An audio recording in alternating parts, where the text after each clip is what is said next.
بسم الله الرحمن الرحیم۔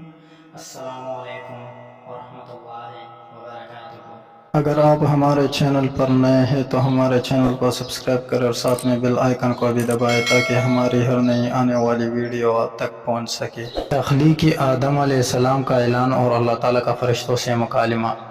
قرآن مجید میں بیان ہونے والے بہترین واقعوں میں سے ایک واقعہ بنی نوح انسان کے باپ حضرت آدم علیہ السلام کا ہے۔ آپ اللہ تعالیٰ کے پہلے نبی ہیں۔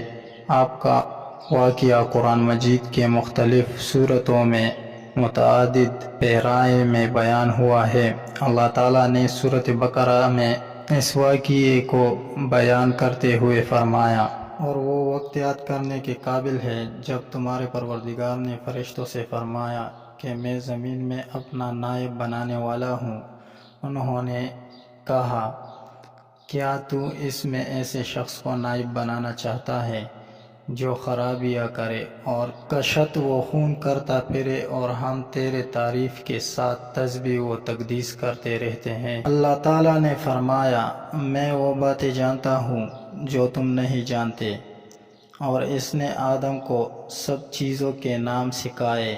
پھر ان کو فرشتوں کے سامنے پیش کیا اور فرمایا کہ اگر تم سچے ہو تو مجھے ان کے نام بتاؤ۔ انہوں نے کہا، تو پاک ہے، جتنا علم تو نے ہمیں بخشا ہے اس کے سوا ہمیں کچھ معلوم نہیں، بے شک تو دانا اور حکمت والا ہے۔ تب اللہ نے آدم کو حکم دیا، آدم تم ان کو ان چیزوں کے نام بتاؤ۔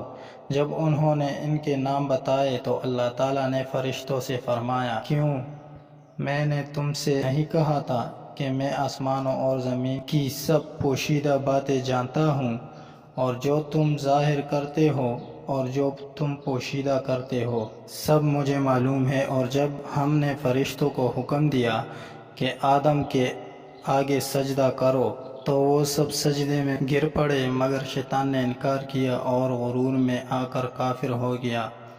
اور ہم نے کہا، اے آدم، تم اور تمہاری بیوی جنت میں رہو اور جہاں سے چاہو بے روک ٹوک کھاؤ پیو، لیکن اس درخت کے پاس نہ جانا، نہیں تو ظالموں میں داخل ہو جاؤ گے۔ پھر شیطان نے دونوں کو وہاں سے پھسلا دیا اور جس عیش و نشاط میں تھے اس سے ان کو نکلوا دیا۔ تب ہم نے حکم دیا کہ وحشت بھرے سے چلے جاؤ، تم ایک دوسرے کے دشمن ہو، اور تمہارے لیے زمین میں ایک وقت تک ٹھکانہ اور معاش مقرر کر دیا گیا ہے۔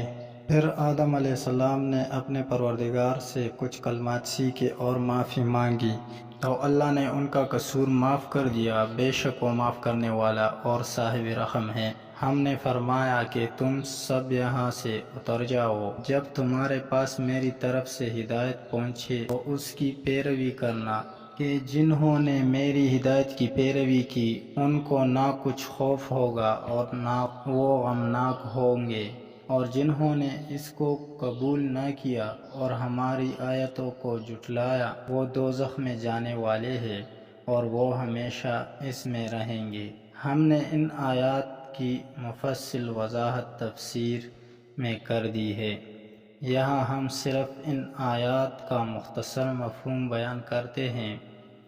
انی جاعل فی الارض خلیفۃ، میں زمین میں خلیفہ بنانے والا ہوں، یعنی اللہ تعالیٰ نے آدم علیہ السلام اور ان کی اولاد کی تخلیق کا ارادہ ظاہر فرمایا، جن کی ہر نسل پہلی نسل کی جگہ لے گی، جیسے کہ ایک اور مقام پر فرمایا ہے، وَهُوَ الَّذِي جَعَلَكُمْ خَلَائِفَ الْأَرْضِ، اور وہی ہے جس نے تم کو زمین میں خلیفہ بنایا، اور فرمایا، وَيَجْعَلُكُمْ خُلَفَاءَ الْأَرْضِ، وہ تمہیں زمین میں خلیفہ بناتا ہے، یعنی اللہ تعالیٰ نے فرشتوں کو آدم علیہ السلام اور ان کی اولاد کی تخلیق کی خبر دی، جس طرح کسی بھی عظیم کام وجود میں لانے سے پہلے خبر دی جاتی ہے۔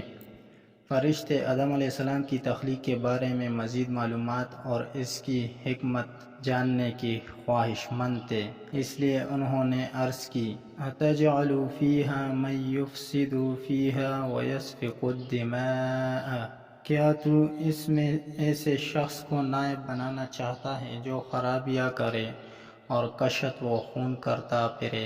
اس سوال کا مقصد نہ تو اللہ تعالیٰ پر اعتراض کرنا تھا، نہ بنی آدم کے مقام و مرتبے کا انکار مقصود تھا، اور نہ انہیں انسانوں سے حسد تھا جیسے کہ بعض لوگوں کو غلط فہمی ہوئی ہے، بلکہ اس سوال کا مقصد محض اس کی حکمت معلوم کرنا اور مزید معلومات حاصل کرنا تھا۔ قتادہ رحمہ اللہ نے فرمایا، فرشتوں کو معلوم تھا کہ یہ صورتحال پیش آنے والی ہے، کیونکہ انہوں نے آدم علیہ السلام سے پہلے زمین میں آباد ہونے والی مخلوقات مثلاً جنات کے حالات دیکھے تھے۔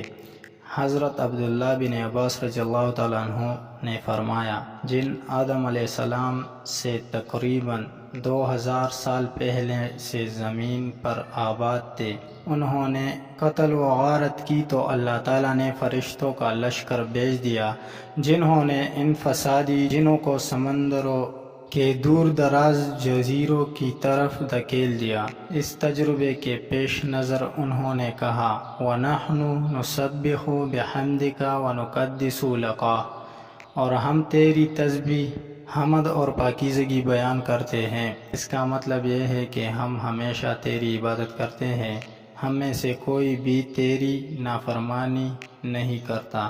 اگر انسانوں کی تخلیق کا مقصد یہ ہے کہ وہ تیری عبادت کرے تو ہم موجود ہیں جو دن رات کسی کوتاہی یا اکتاہٹ کے بغیر تیری عبادت میں مشغول رہتے ہیں۔ اللہ تعالیٰ نے فرمایا، انی اعلم ما لا تعلمون، جو کچھ میں جانتا ہوں تم نہیں جانتے، یعنی مجھے ان کی تخلیق کی وہ حکمت معلوم ہے جو تم نہیں جانتے، یعنی ان میں نبی، رسول، صدیق، شہداء اور نیک لوگ پیدا ہوں گے۔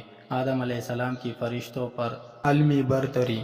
اس کے بعد اللہ تعالیٰ نے فرشتوں پر آدم علیہ السلام کی علمی فوقیت واضح فرمائی، وَعَلَّمَ آدَمَ الْأَسْمَاءَ كُلَّهَا، اور آدم کو تمام نام سکھا دیے۔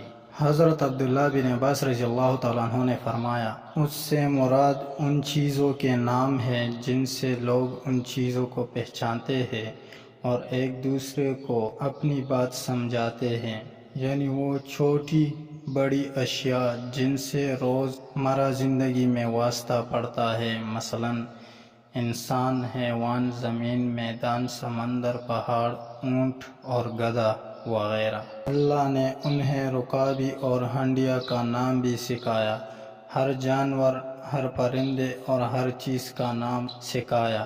حضرت سعید بن جبیر، قتادہ اور دیگر علماء رضی اللہ تعالیٰ عنہم نے بھی یہی فرمایا ہے۔ حضرت ربیع رحمہ اللہ نے فرمایا، اللہ تعالیٰ نے انہیں فرشتوں کے نام سکھائے۔ حضرت عبد الرحمن بن زیدی رحمہ اللہ نے فرمایا، ان کی اولاد کے نام سکھائے۔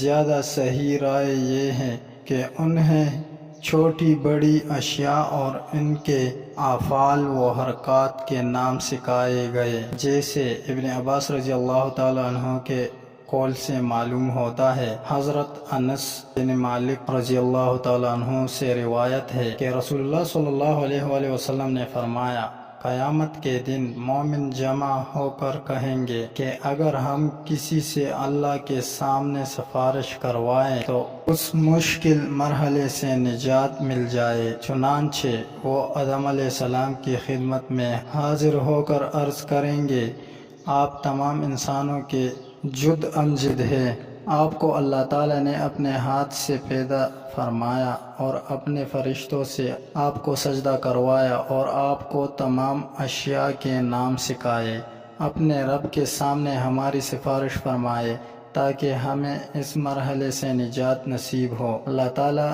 کے فرمان، ثم عرضهم على الملائكة فقال أنبئوني بأسماء هؤلاء إن كنتم صادقين۔ پھر ان چیزوں کو فرشتوں کے سامنے پیش کیا اور فرمایا اگر تم سچے ہو تو ان چیزوں کے نام بتاؤ۔